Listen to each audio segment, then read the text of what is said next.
बिस्मिल्लाहिर्रहमानिर्रहीम। मैं हूं सलवा स्नैन। आप देख रहे हैं MAT20 न्यूज़। आइए नजर डालते हैं हेडलाइंस पर। खबर शामिल करते हैं हमारे तहसील रिपोर्टर मोहम्मद इमरान की रिपोर्ट के मुताबिक लाली में अनवार खत्म नबूवत ट्रस्ट पाकिस्तान के ज़ेर-ए-एहतमाम गरीब और मजदूर ख़ानदान में माहाना राशन की तकसीम का सिलसिला जारी है। इसी हवाले से मदरसा कफ़ायतुल कुरान में 30 के करीब ख़ानदान में राशन तकसीम किया गया। तफसीलात के मुताबिक अनवार खत्म नबूवत ट्रस्ट पाकिस्तान के ज़ेर-ए-एहतमाम गरीब और मजदूर ख़ानदान में माहाना राशन तकसीम किया गया।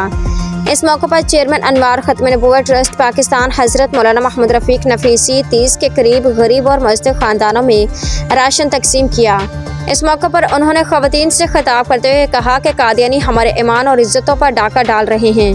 हमारा राशन तकसीम करने का मकसद गरीब और मजदूर ख़ानदानों की न सिर्फ इमदाद करना है बल्कि उनको कादियानों के चुंगल से भी आज़ाद करना है ताकि वो मदद की आड़ में ख़वातीन की इज़्ज़तें और ईमान न लूट सकें। इस मौके पर पाकिस्तान उलमा कौंसिल डिस्ट्रिक्ट चिन्योट के सदर हाफिज़ मोहम्मद कफ़ायतुल्लाह समाजी रहनुमा मोहम्मद उमर रज़ा और मौलाना अतीकुर रहमान भी मौजूद थे।